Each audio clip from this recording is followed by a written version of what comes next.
Hello everyone, I'm Dr. Sumriti and today we will discuss about the topic diabetic neuropathy.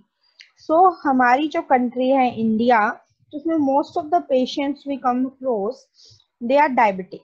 Okay, so most of the patients complains that they feel like burning sensation and very painful in their foot or hand, basically the extremities. So when we go into the history of these patients, we always come across the diabetes. So main cause of these tingling and burning symptoms of patients are due to diabetic neuropathy. So I wanted to share my limited knowledge about this diabetic neuropathy so that I can make people more aware about this condition. So let's start with this topic. First of all, what is a diabetic neuropathy? So as mentioned here, diabetic neuropathy is a descriptive term meaning a demonstrable disorder either clinically evident or subclinical. क्या मतलब है कि ये अपने आप को demonstrate करता है, ठीक है। ये क्लिनिकली एविडेंट भी हो सकता है लेकिन सब क्लिनिकल भी हो सकते हैं, यानी कि हमें कोई सिम्टम्स नहीं भी हो सकते इसमें। That occurs in the setting of diabetes mellitus, यानी कि जब भी हमें इस तरह के कोई सिम्टम्स आते हैं that are associated with diabetes mellitus disease without other causes for peripheral neuropathy, यानी कि बाकी जो भी कॉजेज हो सकते हैं पेरिफेरल न्यूरोपैथी के, उसको अगर हम एक्सक्लूड कर दें उसको हम बोलते हैं diabetic neuropathy. The neuropathic disorder includes manifestations in somatic or autonomic parts of PNS, that is peripheral nervous system. So signs and symptoms always depend upon the site of nerve damage. Okay, so in simple language what we can say about neuropathy, diabetic neuropathy, is that when we exclude all other causes of peripheral neuropathy except diabetes, so any nerve damage associated with diabetes mellitus is known as diabetic neuropathy. Its symptoms always depend upon the site of nerve damage. Okay, the symptoms may be motor changes such as weakness, may be sensory symptoms such as numbness, tingling, burning, pain, or autonomic changes such as urinary changes. Okay, so this is a very descriptive about the diabetic neuropathy. So let's study further. Now what is the pathogenesis? So अब diabetic neuropathy तो पता लग गया कि nerve damage होगा associated with the diabetes disease. Okay, but what is the cause? What is the proper channel? Why because of diabetes we are suffering this nerve damage? So here is the simple chart showing pathogenesis of diabetic neuropathy.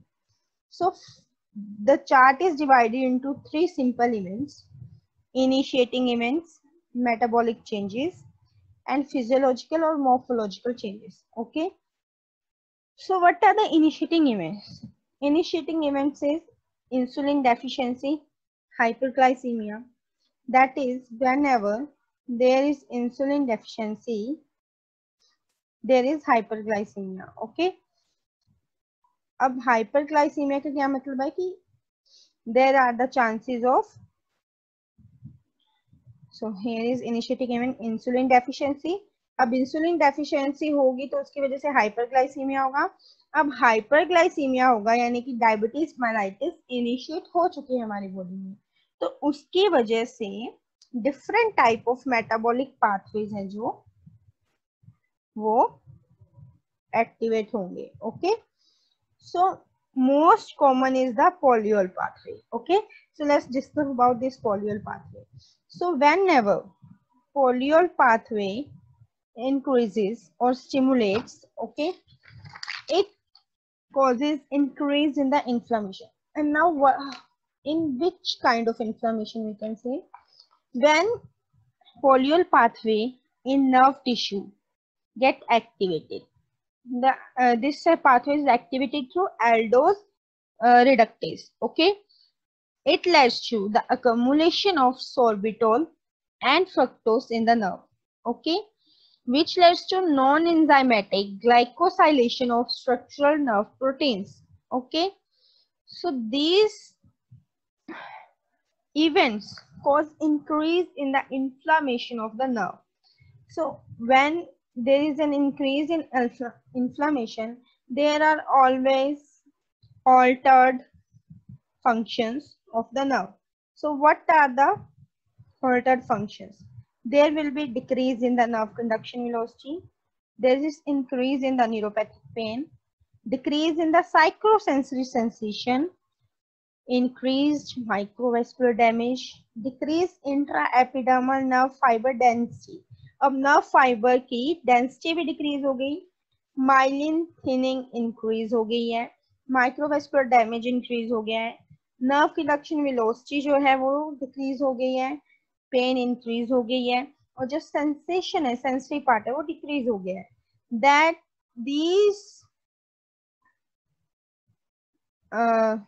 these जो physiological morphological changes हैं, these changes ultimately led to the increase in axonopathy, and increase in axonopathy means there is nerve damage.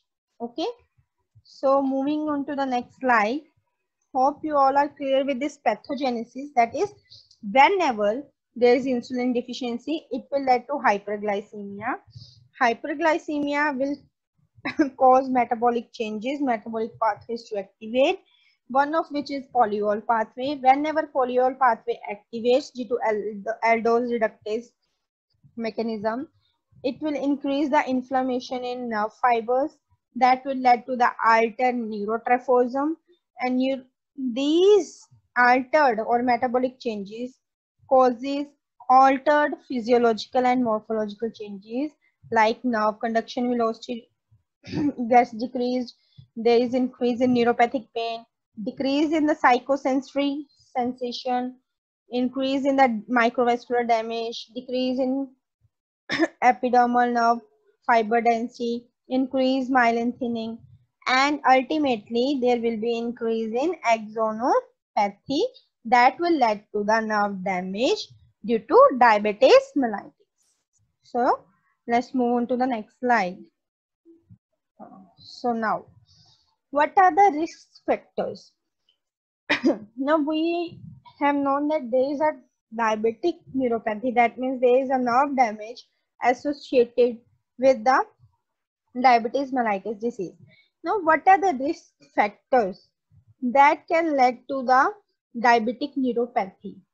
There are two types of risk factors, modifiable and non-modifiable risk factors. Okay, so first of all, modifiable यानी कि जो हम control कर सकते हैं, change कर सकते हैं, यानी कि अगर हमारी बॉडी में मॉडिफाइएबल रिस्क फैक्टर्स हैं, तो बाय चेंजिंग आवर लाइफस्टाइल और changing our diet plans we can control this. So what are these modifiable factors? First is poor glycaemic control.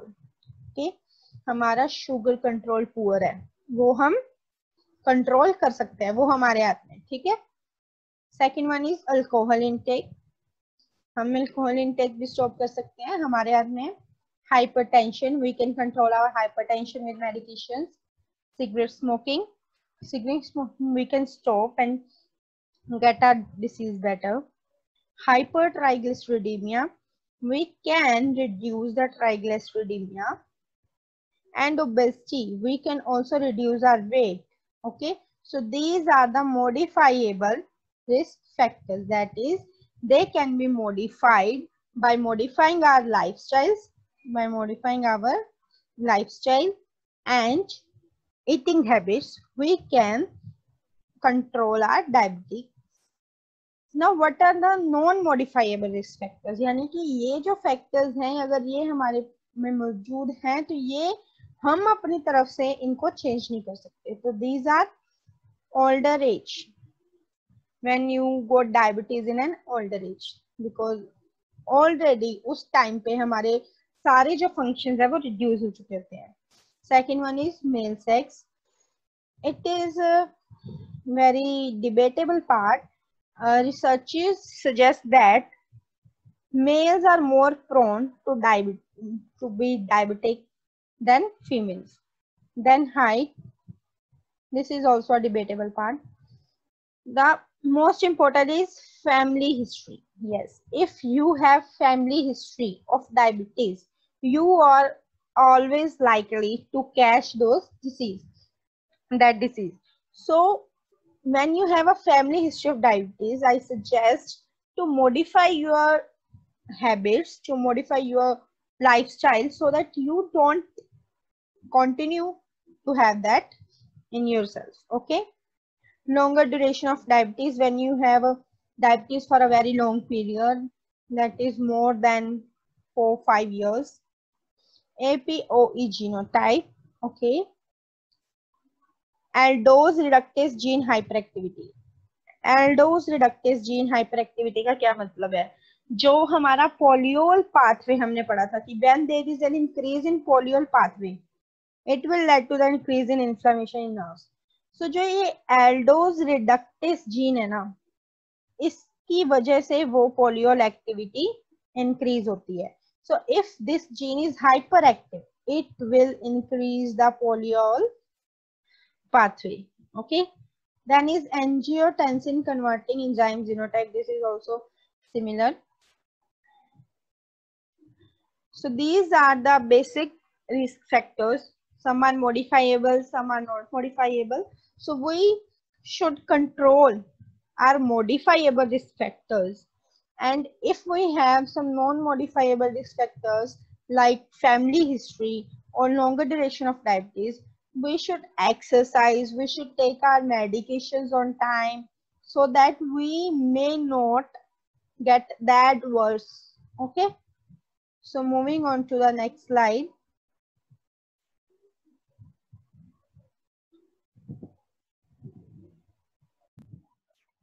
So now we will discuss about the different classification of diabetic neuropathies.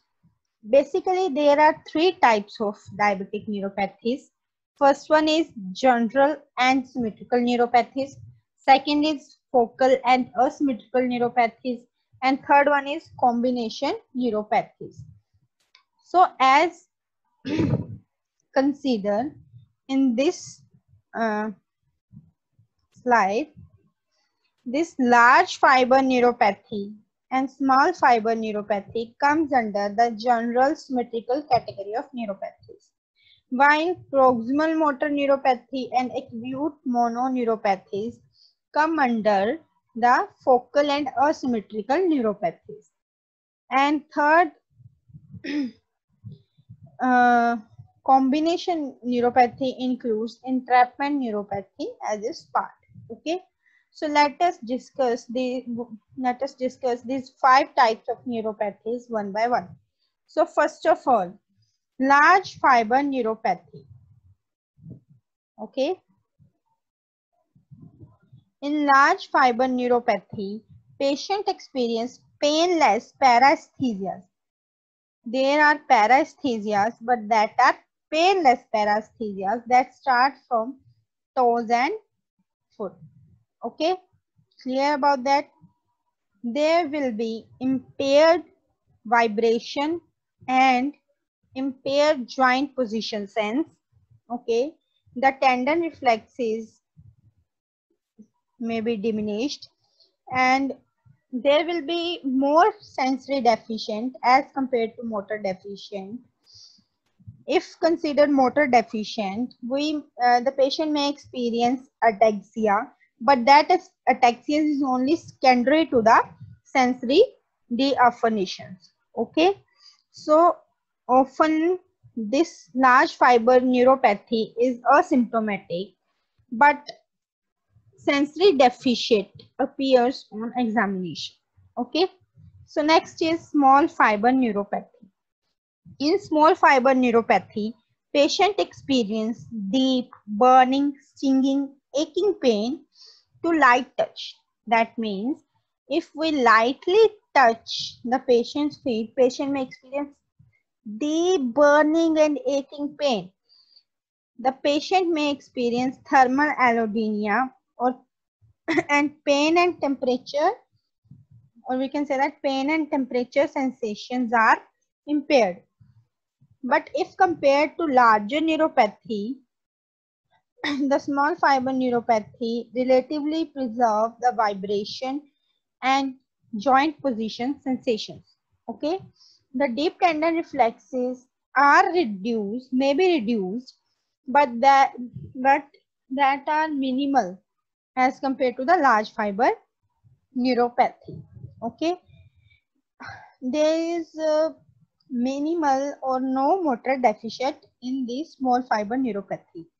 Small fiber neuropathy may develop soon after the onset of insulin dependent diabetes mellitus. It means that as soon as you become the patient of diabetes mellitus, you are prone to get the small fiber neuropathy as earlier. Okay, so in this small fiber neuropathy, we see that there are sensory loss and there is pain and thermal impairment of sensations. But if compared to the relative large fiber neuropathy, there are the vibration sensations and joint position sensations are more preserved. Okay, so moving on to the third neuropathy, proximal motor neuropathy. So in this, patient may experience sensory loss, but in case of this proximal motor neuropathy, as its name includes motor neuropathy, so there are minimal or no sensory loss in case of this motor neuropathy. Pain is present. Okay, pain may be may develop unilaterally as it starts from lower back, then laterally to the hip and comes to the thigh region. Okay, so this is the region, lower back, hip and thigh region. This shows the unilateral development of pain in case of proximal motor neuropathy. Pain may get worsen over time. Okay, knee and ankle reflexes may be diminished. There is motor deficit. There is very visible motor deficit in case of proximal motor neuropathy. In proximal motor neuropathy, most probably the muscles like ilios muscles around the hip and pelvis area like iliopsoas, gluteus muscles, quadriceps muscles, these are prone to get weaker, and muscle wasting of these muscles is very prominently shown in this particular type of neuropathy. Okay, so due to weakness and wasting of muscles, the motor deficient are very visible in these cases. Okay, so next is our acute mononeuropathies. As its name suggests, mono, it means that it involves a single area, a particular area. For this case, this image, we have shown the truncal neuropathy. Okay, so in this case, sensory loss may or may not be present. Pain is evident, but tender reflexes are almost normal in these cases. Motor deficit are much visible in these kind of mononeuropathies. So if we consider a case of truncal neuropathy, due to the pain will be in this particular area distribution shown, there may be the bulging of abdominal wall. There may be bulging of abdominal wall due to loss of contraction or loss of strength of the abdominal muscles. Okay, so this is about the truncal mononeuropathies. There may be also associated mononeuropathies of limb. In those cases, there will be limb pain, limb pain, and wasting of the limb muscles. Okay. And last one is the entrapment neuropathy. We have all studied the entrapments in very detail in our bachelor's about median nerve entrapment, ulnar nerve entrapment, popliteal nerve entrapment. So basically in these entrapment, what happens? The nerve gets entrapped in canal or entrapped inside a muscle. Okay. Due to various causes. In this kind of entrapment neuropathies, there is severe sensory loss in the distribution area of the nerve. Patient may complain of pain. Although tendon reflexes may appear normal, there is visible motor deficit if the entrapment is at more higher level. Okay, so these are the 5 types of diabetic neuropathies. Okay, clear with this? Now let's move on to the next slide. So now here are shown different kind of symptoms that patient may experience due to diabetic neuropathy, or I can say peripheral neuropathy. Okay, so these are loss of feeling, freezing, tingling sensation in the foot, sharp and jabbing pain, burning sensation in the extremities, numbness, and hypersensitivity. Okay, so these are the basic symptoms that we come across while treating a peripheral neuropathy patient. Okay, so these are few symptoms. Basically, when we see the distribution of symptoms, we come across the choking and glove type of distribution. What is this choking and glove distribution? So these are the stockings and these are the gloves. Okay, we all know that. When any peripheral neuropathy starts in the patient, the symptoms always start from the toes and feet and progress upwards.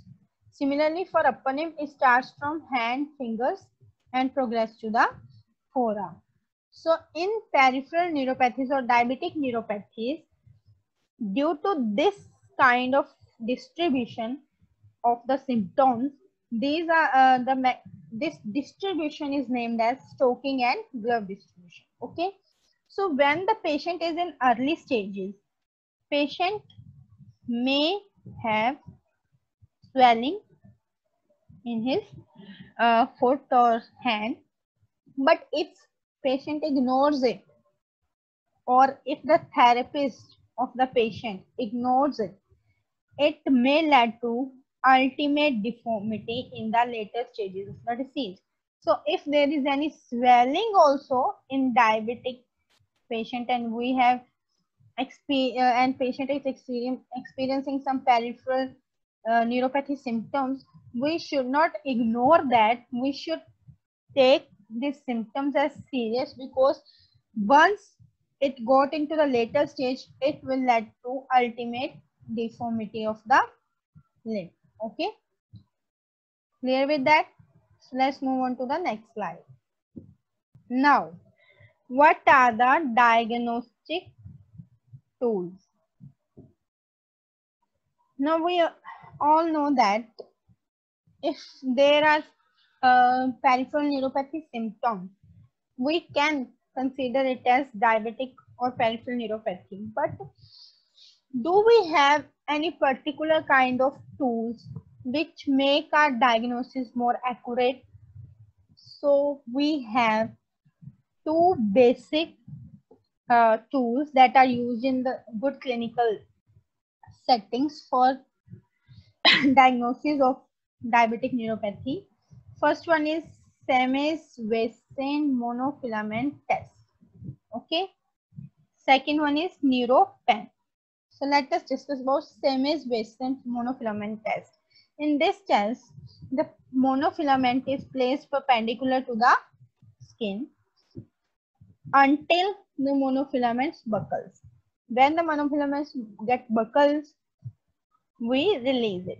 Okay, so this is the mechanism, this is the monofilament test the clinician do during the diagnosis of diabetic neuropathy. So for testing site, these are the testing sites for the diabetic neuropathy. So these blue colored lines shown 90% of the patient shows abnormal monofilament test in these sites if they have peripheral neuropathy. Okay, so first diagnostic tool is Semmes-Weinstein monofilament test. Second is Neuropan. This Neuropan also uses a monofilament kind of structure at one end and puts the pressure on the patient's feet and examines the tolerability of the sole of the foot. Okay, this pen has been regarded as the most easiest tool to identify the polyneuropathy or the peripheral neuropathy. Okay, so these are the basic two diagnostic tools. So let's move on to the next slide. So finally, we have covered all basics about the diabetic neuropathy. That is, what is diabetic neuropathy, what is the pathophysiology, how it starts, okay, then what are the risk factors for that, how can we modify that risk factors, then what are the diagnostic tools for it, and now we have come to the treatment protocols. Okay, so neuropathic pains are treated differently depending on their focal neuropathies or their diffuse neuropathies. Okay, so basically treatment combination, the main treatment combination that is used by doctor is these drugs: tramadol, tapentadol, topiramate, oxacarbenzapine, topicals, and botox. These are the basic treatment protocols followed by the different medical practitioners in their daily OPD settings. Okay, so now when we say that we have to treat the diabetic neuropathy, specifically the diabetic neuropathy occurs in the foot, okay, foot and toes. So we come with two options. First is the pharmacological treatment and second is the physical approach. What can we do? Okay, so in case of physical approach, we suggest to wear proper footwears. Okay, foot care we advise nocturnal splints and physiotherapy management. In case of we consider for pharmacology, we take non-steroidal anti-inflammatory drugs. Okay, then we can go with antidepressants, anticonvulsants, and other capsaicin pharmacological drugs that are medically prescribed by many physicians. Okay, so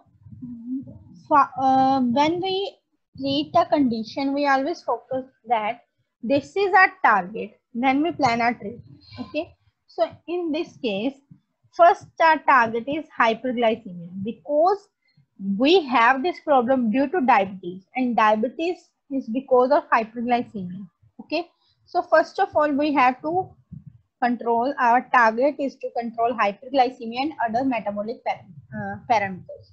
So what we do is we improve our glycemic control, manage our hypertension, dyslipidemia with other medicinal drugs and daily exercises. Okay, then our target is lifestyle modification.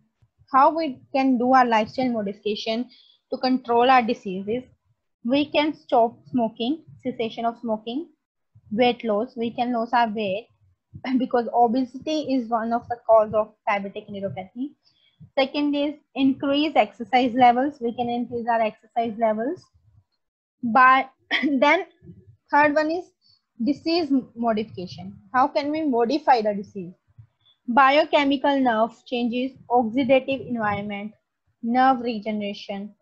So these are basically the biochemical changes through the drugs prescribed by the doctors.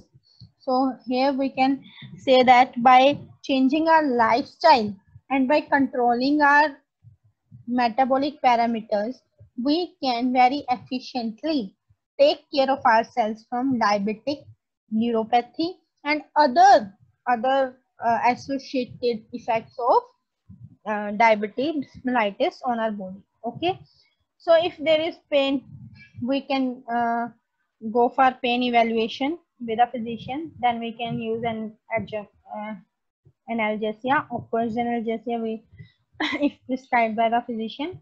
Okay, so if there are any coexistent neuropathies with diabetic neuropathy, we can go for immunotherapy. If there is B12 deficiency, we can go for replacement of B12. Okay, if there is ethanol, we can go for abstinence. If there is uremia, we can go for dialysis.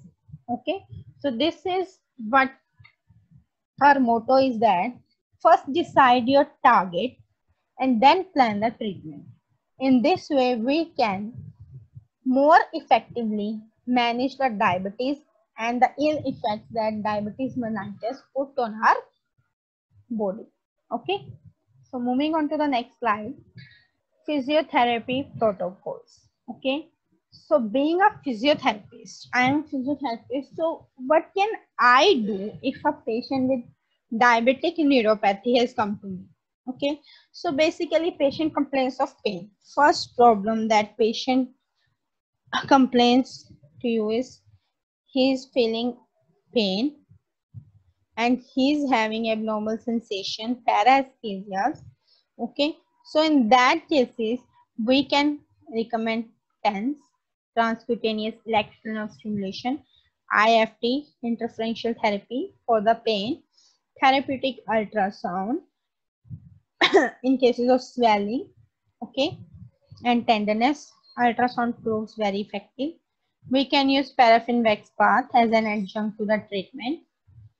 And these treatments, the upper treatments are for basically for pain and to improve the muscular strength and to gain back the muscular strength, because we know that in neuropathic pain, muscle goes into disuse and wastage.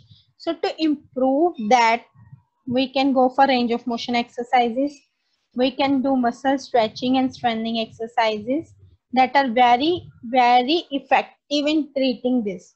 Yes, if we can get pain aside with TENS, IFT and other medicinal treatment, the range of motion exercises, muscle stretching and strengthening exercises proves out to be very good alternatives to maintain that health of the extremity. Okay, then is postural and gait training in cases of patient like if patient has too much of diabetic neuropathy that it has led to diabetic foot. Okay, and in case patient goes into amputation due to diabetic neuropathy, we can go for posture and gait training care. Basically, when there is a diabetic neuropathy, patients bear weight unevenly on their foot.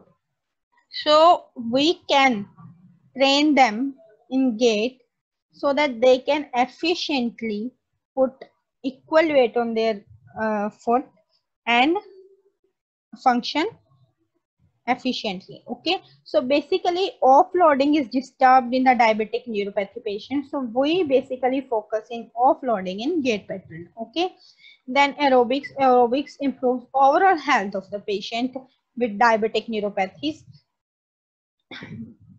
And in aerobics we can use our cardiorespiratory system to increase blood supply to our limbs.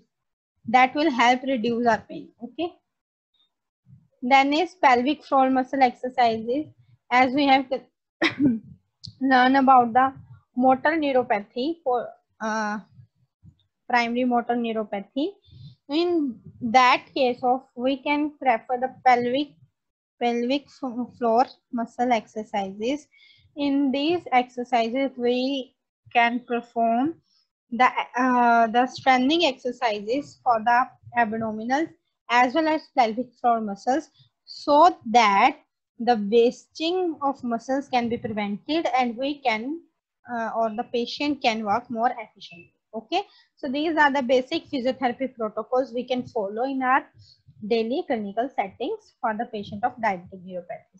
Okay, so let's move on to the next slide. Now, what is the home advice for foot care? Now, basically, all diabetic neuropathic patients have pain. Mostly 80% of patients have pain in their feet.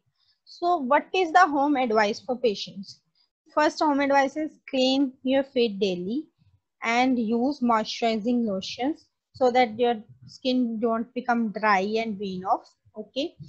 Daily self-examine your feet for any uh, breaches in the skin. Okay, use proper shoe type.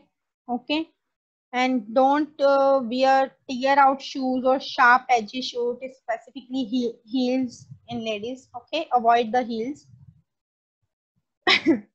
Your daily examination may include careful inspection for redness, cuts, swelling and blisters. So this you can do for yourself to you can say you can do these things to prevent yourself from getting in worst of situations. Okay, so this is basic home advice for always for diabetic patients. Okay, so moving on to the next slide. Always remember, so we have now done with our diabetic neuropathy session. So what we or what patient has to remember always in the end, always remember do's and don'ts that I have told you. Then take proper care of your extremities. Check for any bruising in the skin. Please take proper care of skin. Okay, keep skin dry and clean. Always keep your skin dry and clean means that apply moisturizers. I don't mean keep dry in like that. Keep dry in the sense don't keep it wet with water and all, है ना? So keep it dry, clean, and apply moisturizing lotions. Okay, and for most important, keep check on your diabetes and try to control it as much as possible, because once you control your diabetes, you can always control your all effects that can damage your body due to diabetes. Okay, and in case you feel any abnormal pain sensation, or if you have seen any kind of breaching in your skin, immediately consult your physio or any consultant nearby. Okay, so don't ignore, specifically if you are diabetic, don't ignore. Okay, and last but not the least, don't fatigue yourself. This is वो कहते हैं ना मूल मंत्र. Don't fatigue yourself is the mool mantra for all the disease in the world, because you have to exercise. The exercise will improve your condition, but never fatigue yourself. Okay, so this is all about the session. Thank you so much. Hope you like this video. Bye bye.